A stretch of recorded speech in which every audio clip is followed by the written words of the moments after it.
अस्सलाम वालेकुम जी, कैसे हैं आप? सब ठीक हैं। उम्मीद है कि आप सब लोग जो है वो बखैर व आफियत होंगे और आप लोगों के साथ जो है वो गाहे बगाहे बातचीत जो है वो होती रहती है। तो आज मेरी आप लोगों से एज़ यूजुअल ये एक रिक्वेस्ट है कि मेरा चैनल जो है वो सब्सक्राइब करें, बाकी दोस्तों के साथ शेयर करें, वीडियो को फेसबुक पे, व्हाट्सएप पे, ग्रुप्स में शेयर करें ताकि बाकी दोस्तों को नॉलेज मिले, ख़ास तौर पर जो लॉ के स्टूडेंट्स हैं और जो जूनियर लॉयर्स हैं। आज हम एलएलबी पार्ट 1 में एक पढ़ाई जाने वाली बुक जो है बड़ी इंपॉर्टेंट है पाकिस्तान में, पाकिस्तान पीनल कोड, उसका एक लेक्चर जो है वो आप लोगों के साथ छोटा सा वो डिस्कस करेंगे। तो इसका एक लेक्चर मैंने पहले थेफ्ट और एक्सटॉर्शन पे जो है वो रिकॉर्ड किया था, वीडियो बनाई थी एक, तो वो मैंने अपलोड किया हुआ है मेरे चैनल पे, आपको मिल जाएगा। उसका लिंक मैं इसकी डिस्क्रिप्शन में भी दे दूँगा, वीडियो की डिस्क्रिप्शन में, ताकि आप सब लोग उसको भी सुन सकें। तो थेफ्ट और एक्सटॉर्शन जो है वो सेक्शन 379 383 जो है उसको हम पहले जो है वो पीपीसी 1860 को हम जो पहले ऑलरेडी डिस्कस कर चुके हैं। तो अब हम 390 सेक्शन जो है रॉबरी उसको डिस्कस करते हैं। इनका डिफरेंस भी मेन मैं आपको बताता हूँ। 379 में बंदे की चीज़ चुराई जा रही होती है, उस बंदे के बात नहीं होती कि मेरी चोरी हो रही होती है, उसको बाद में पता लगता है। एक्सटॉर्शन में उस बंदे को पुट किया जाता है इनटू फियर ऑफ इंजरी, उसमें थ्रेट का एलिमेंट आता है, फियर का एलिमेंट आता है और वो चीज़ दे देता है, ठीक है। उसको पिस्टल दिखा के या थप्पड़ दिखा के, कोई चीज़ दिखा के इंड्यूस किया जाता है और चीज़ उससे ले दी जाती है। अब है आगे रॉबरी और डिकॉइटी, ठीक है जी। तो अब हम पढ़ते हैं कि रॉबरी जो है वो थेफ्ट कब होती है, एक्सटॉर्शन रॉबरी कब बनती है, थेफ्ट रॉबरी कब बनती है, ये हम आज पढ़ते हैं।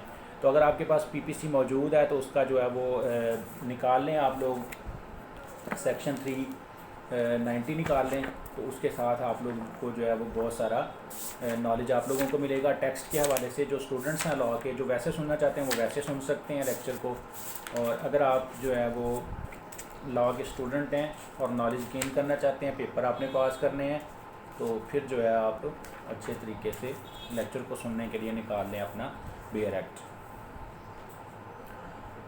Robbery, section 390. In all robbery there is either theft or extortion, ठीक है जी।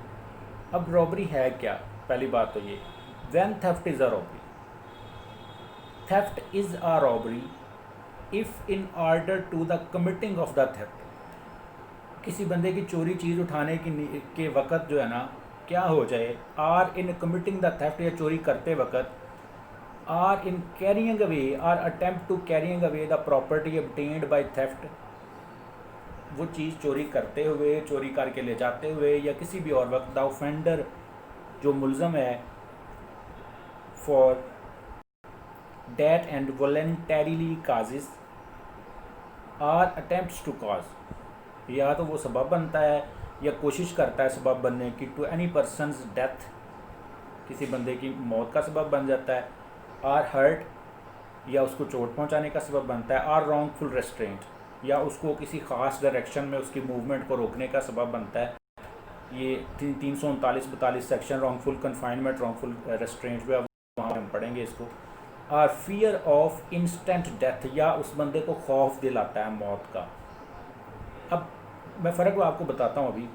आर ऑफ इंस्टेंट हर्ट और इंस्टेंट रॉन्गफुल रेस्ट्रेंट। अब रॉबरी क्या है, थेफ्ट क्या है, उसमें थेफ्ट में अकेला आप, मैंने इधर को देखा है, आपने मेरी चीज़ उठा के अपनी जेब में डाली, 5 लाख रुपया यहाँ पड़ा था, अपनी पॉकेट में डाला, आप बाहर चले गए, वो थेफ्ट है, मुझे पता नहीं चला, या मैं कहीं और गया हुआ था, आपने मेरे ऑफिस में से कोई चीज़ चोरी कर ली, वो थेफ्ट है। लेकिन जब आपने मुझे थ्रेट का एलिमेंट दिया कि मुझे जान से मारने की आपने धमकी दी, तो वो मेरे सामने चीज़ जो है चोरी हुई, या बाद में चोरी हुई, या उस चीज़ को चोरी करके ले जाते हुए मुझे जान से मारने की आपने धमकी दी, या मेरी जान लेने का सबब बने, या मेरी, फिर तो 302 भी साथ ऐड हो जाएगी ना, लेकिन फिर वो रॉबरी मिलेगा। अगर आपने मुझे थ्रेट का एलिमेंट दिया, लेकिन 379 थेफ्ट अकेला कब बनेगा, जब मेरी कंसेंट उसमें नहीं होगी, ठीक है। विदाउट माई कंसेंट आप चीज़ चोरी करके लेके जाएंगी, कंसेंट जो है putting me in fear of death लेंगे आप, तो वो जो है वो रॉबरी कहलाएगी। When extortion is a robbery, extortion is a robbery, extortion में पहले थ्रेट का एलिमेंट होता है। Extortion is a robbery if the offender at the time of committing the extortion is in presence of person put in fear, जो बंदा वहाँ पे मौजूद है उसको वो फियर में पुट करता है। The extortion by putting that person in fear of instant death, of instant hurt or of instant wrongful restraint, उसको ख़ास डायरेक्शन में मूवमेंट की इजाज़त नहीं देता to that person or to some other person, या किसी और बंदे को। And by so putting in fear induces that person so put in fear then and there to deliver up the thing extorted, और उसको वो मजबूर करता है कि वो चीज़ जो है वो उस बंदे को डिलीवर कर दे जो वो लेना चाह रहा है। The offender is said to be present if he is sufficiently near to put the person in fear of instant death और इंस्टेंट हर्ट और इंस्टेंट रॉन्गफुल रेस्ट्रेंट। अच्छा जी, अब ये तो हो गया जी, हमने पढ़ ली रॉबरी। अब हम चलते हैं डिकॉइटी की तरफ। इसके बाद साइटेशन के हवाले से भी बताऊंगा कुछ चीज़ें। डिकॉइटी क्या है? डिकॉइटी व्हेन 5 और मोर पर्सन्स कंजॉइंटली, 5 या बंदे 5 से जब ज़्यादा हो गया, बंदे 5 से जब ज़्यादा हो जाएंगे या बंदे 5 होंगे, कंजॉइंटली कमिट और attempt to commit robbery, robbery करने के लिए। 4 बंदे होंगे तो वो रॉबरी होगी, 5 बंदे हो जाएंगे तो वो डिकॉइटी बन जाएगी। Where the whole number of person conjointly committing or attempt to commit a robbery, वो सारे एक दूसरे कर रहे होंगे, वो सारे मिल के काम कर रहे होंगे। And person present and aiding such commission or attempt amount to five or more every person so committing attempting or aiding, वो जो कोशिश कर रहा होगा बंदा या एक दूसरे की मदद कर रहा होगा, is said to commit theft, sorry is said to commit dacoity. तो इसका मतलब है कि उन्होंने डिकॉइटी जो है वो की है। जब बंदे 5 से कम होंगे तो वो रॉबरी होगी, जब बंदे 5 से ज़्यादा होंगे तो वो डिकॉइटी बन के 391 और 392 सेक्शन बन जाएगा। अब रॉबरी की जो पनिशमेंट है वो 390 में जो डिफाइन किया गया है, उसकी पनिशमेंट क्या है अब हम उसको देखते हैं। Who ever commits robbery shall be punished with rigorous imprisonment, को कैद बामुशक्कत दी जाएगी जो बंदा रॉबरी करेगा। रिगरस कैद बामुशक्कत for a term which shall not be less than 3 years, कम से कम 3 साल, sorry which shall not be less than 3 years, वो 3 साल से कम नहीं होगी सज़ा, 3 साल से ज़्यादा हो सकती है। और नॉर मोर देन 10 ईयर्स, जो बंदा रॉबरी करेगा उसको 3 साल से लेकर 10 साल के दरमियान सज़ा दी जाएगी, 10 साल से ज़्यादा नहीं होगी और 3 साल से कम नहीं होगी। And shall also be liable to fine, और साथ में जुर्माना भी किया जाएगा। If the robbery be committed, अगर रॉबरी हो जाए ऑन द हाईवे, हाईवे के ऊपर। अब हाईवे की डेफिनेशन है, कौन कौन से रोड हाईवे में आते हैं, कौन कौन से नहीं आते। द इम्प्रिजनमेंट में भी एक्सटेंडेड टू 14 ईयर्स, तो फिर 14 साल तक सजा भी दी जा सकती है। Attempt to commit robbery, whoever attempt, जो अकेला कोशिश करेगा रॉबरी करने की, to commit robbery shall be punished with rigorous imprisonment, उसको कैद बामुशक्कत दी जाएगी for a term which may extend to 7 years, 7 साल तक कैद बामुशक्कत दी जा सकती है। जो अकेला कोशिश करे रॉबरी करने की, उसने की नहीं है, कोशिश की है सिर्फ। And shall also be liable to fine, और साथ में जुर्माना भी उस बंदे को किया जाएगा। Voluntarily causing hurt and committing robbery, अगर बंदा रॉबरी करते हुए किसी बंदे को कोई चोट पहुंचा के चला जाता है, कोई फायर मारता है उसके बाजू में लग जाता है, कोई डंडा मारता है सर में लगता है, बाजू में लगता है, हड्डी फ्रैक्चर हो जाती है। If any person in committing or attempting to commit robbery voluntarily causes such person any other person jointly concerned in committing or attempting to commit such robbery shall be punished with imprison for life, तो उस बंदे को उम्र कैद की सज़ा दी जाएगी, क्योंकि उसने चोरी भी की है, रॉबरी भी की है और साथ में अगले बंदे को मारा भी है। विद इम्प्रिजनमेंट, या फिर कैद बामुशक्कत दी जाएगी for term which B less than 4 years, जो 4 साल से कम नहीं होगी, 4 साल से ज़्यादा होगी, not more than 10 years, and shall also be liable to fine, और साथ में जुर्माना भी किया जाएगा। 4 साल से कम नहीं होगी सज़ा, 10 साल से ज़्यादा नहीं होगी, और साथ में जुर्माना भी किया जाएगा। पनिशमेंट फॉर डिकॉइटी, अब यहाँ तक तो हमने रॉबरी की पनिशमेंट पढ़ी है। अब हम पढ़ते हैं डिकॉइटी की punishment. Who ever commits dacoity, जो बंदा, जब बंदे 5 से ज़्यादा हो जाएंगे वो डकैती हो जाएगी। ठीक है जी, डकैती आपने, ये डकैती हुई मेरे साथ, अस्तगफिरुल्लाह। हु एवर कमिट्स डिकॉइटी, जो बंदा डकैती करेगा, उसकी डेफिनेशन हम पढ़ चुके हैं 391 में। इम्प्रिजनमेंट फॉर लाइफ, उस बंदे को उम्र कैद की सज़ा दी जाएगी। और विद रिगरस इम्प्रिजनमेंट, या फिर कैद बामुशक्कत for a term which shall not be less than 4 year, जो 4 साल से कम नहीं होगी, नॉर मोर देन 10 ईयर्स, और 10 साल से ज़्यादा नहीं होगी। And shall also be liable to fine और साथ में जुर्माना जो है वो भी किया जाएगा। And shall also be liable to fine का मतलब है लाजमी जुर्माना किया जाएगा। अगर और shall also be liable to fine हुआ या और लाइबल टू फाइन हुआ तो फिर या फिर सज़ा दी जाएगी। एंड का मतलब है लाजमी है यहाँ पे, और शेल का मतलब भी लाजमी है। एंड का मतलब है कि पिछली वाली सज़ा के साथ ये जुर्माना भी किया जाएगा। और हो तो फिर या फिर जुर्माना किया जाता है, एंड की जगह पे अगर और हो तो फिर जुर्माना किया जाता है या फिर सज़ा दी जाती है।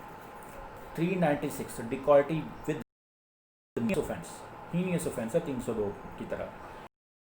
If of 5 or more persons, अगर वो 5 बंदों में से कोई एक बंदा या ज़्यादा बंदों में से कोई एक बंदा हु आर कंजॉइंटली मिल के डिकॉइटी कर रहे हैं, commits murder in so attempting to dacoity, वो मर्डर कर देते हैं डिकॉइटी की कोशिश में, every one of those person shall be punished with death, तो फिर वो सारे बंदे जो हैं, जिस बंदे ने फायर मारा है वो बंदा अकेला लाइबल नहीं होगा। अगर 5 बंदे हैं 10 बंदे हैं तो वो सारे, अगर उन्होंने फायर मारा है किसी को तो वो सारे लाइबल हैं उस बंदे की मौत के। ये बहुत इंपॉर्टेंट बात है यहाँ पे।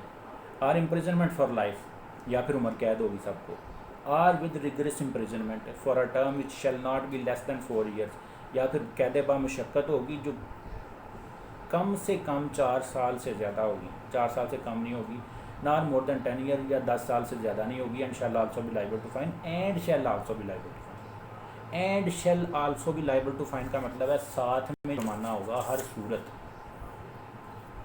397 यहाँ तक आज हम इसको डिस्कस करेंगे। उसके बाद अभी मैं आपको साइटेशंस की तरफ लेके चलता हूँ। Quality with attempt to cause death or grievous hurt if at the time of committing robbery और डिकॉइटी, रॉबरी करते हुए या डिकैती करते हुए the offender uses any deadly weapon, कोई भी डेडली वेपन यूज़ करता है मुलज़म, or causes grievous hurt to any person or attempts to cause death, तो फिर वो उस बंदे की मौत का सबब बन जाता है। आर ग्रीवियस हर्ट, या वो ग्रीवियस हर्ट पहुंचाता है, शदीद किस्म की चोट, शदीद injury to any person, the imprisonment with which such offender shall be punished shall not be less than 7 years.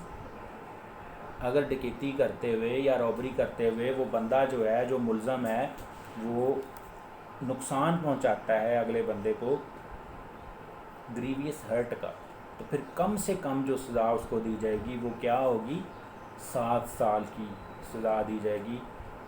7 साल से कम नहीं होगी। और that can also be imprisonment of 7 years or more. ठीक है जी। 398 attempt to commit robbery or डटी when armed with deadly weapon, सिर्फ अटेम्प्ट अगर करें, इफ़ एनी टाइम अटेम्प्ट, अगर कोई बंदा सिर्फ और सिर्फ कोशिश ही करे रॉबरी करने की या डिकॉइटी करने की, तो उनकी सज़ा भी नॉट लेस दैन 7 ईयर्स है, तो उसको भी 7 साल तक जो है वो सज़ा दी जाएगी। और कोई बंदा 399 क्या कहता है, making preparation to commit dacoity, अगर आप डिकॉइटी करने के लिए सिर्फ तैयारी कर रहे हैं और अगर आप पुलिस आपको पकड़ के लेगी, आप पे FIR होगी, तो फिर आपको rigorous imprisonment for a term विच में एक्सटेंड टू 10 ईयर्स, 10 साल की सज़ा जो है वो कैद बामुशक्क़त दी जा सकती है। And also be liable to fine, और साथ में जुर्माना जो है वो भी आपको किया जा सकता है। अब डिकॉइटी जो है उसकी सज़ा जो है वो 392 में है, इसलिए FIR में सेक्शन जो लगता है वो 392 लगता है। इस हवाले से हम सेक्शन के हवाले से कुछ साइटेशन जो है वो डिस्कस कर जाते हैं। 2004 PCR LJ पेज नंबर 618 है। 5 साल हो गए थे बंदे को जेल में, विटनेस कंप्लीट नहीं हुए, ट्रायल कंप्लीट नहीं हुआ, कर दी गई, उसको बेल जो है वो ग्रांट कर दी गई। नोटिफिकेशन परेड नहीं हुई प्रॉपरली, ठीक है, सप्लीमेंट्री स्टेटमेंट में नामजद किया गया था, उसमें भी बेल ग्रांट की गई। 2002 PCR LJ 1591 1591 page number. 392 offence है, accused in jail since his arrest and lot of time has been wasted. 2005 ILR page number 1668 है, बेल जो है वो ग्रांट की गई। Accuse was not nominated in the FIR। 2005 ILR 1637 page number है, इसमें भी बेल जो है वो ग्रांट की गई है। Delay if more than 3 years, देखें ना, डिकॉइटी हुई है आपके साथ, आपने फौरी FIR करवानी, 3 दिन से ज़्यादा का डिले है, आपने एप्लीकेशन 3 दिन बाद दी जाके थाने में, तो रिकवरी भी कोई नहीं मुलज़म से। 2010 PCR LJ पेज नंबर है 810, यहाँ पर भी बेल जो है वो मुलज़म को ग्रांट कर देगी।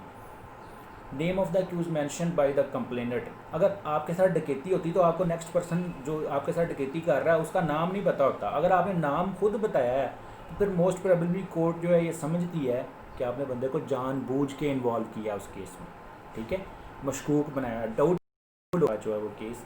तो इसमें फिर जो बेल ग्रांट की गई 2006 YLR 1368 पेज नंबर है। Accused arrested after 9 days of alleged occurrence और इसमें डिले बहुत ज़्यादा है। इसके अलावा रिकवरी भी प्रॉपर नहीं है। 2004 PCR LJ 422 इसमें भी बेल जो है वो ग्रांट की गई। रिकवरी हो गई है लेकिन जो आर्टिकल हुए हैं वो वैल्यूएबल नहीं है, वो आम मार्केट में मिल जाते हैं। तो इसमें भी बेल ग्रांट की गई 2004 PCR LJ 668 पेज नंबर है। प्रीवियस लिटिगेशन थी पार्टीज़ के दरमियान, तो इसका मतलब आपने मेला फाडी से उस बंदे पर FIR करवाई है 392 की। 2008 PCR LJ पेज नंबर 76 है। बेल रिफ्यूज़ हुई, कब हुई refuse? No explanation as to recovery, ठीक है। बेल रिफ्यूज़ होगी 2003 MLD पेज नंबर 106। अकरेंस के 1 घंटे के अंदर अंदर मोटरसाइकिल एक बंदे से रिकवर हुई, उस पर FIR हुई, उसको की बेल भी जो है रिफ्यूज़ हुई। 2004 PCR LJ 711 पेज नंबर है। आई विटनेस ने आइडेंटिफिकेशन परेड में मुलज़म को पहचान लिया तो वहाँ पर भी बेल जो है वो रिफ्यूज़ होगी। 1999 PCR LJ 629, ठीक है जी। अच्छा जी, अक्यूज़्ड को उसी गाड़ी को चलाते हुए देखा गया जो गाड़ी चोरी हुई थी, उसी में से पकड़ा गया, फिर बेल रिफ्यूज़ हुई। 2000 पूरा PCR LJ 1227 पेज नंबर है।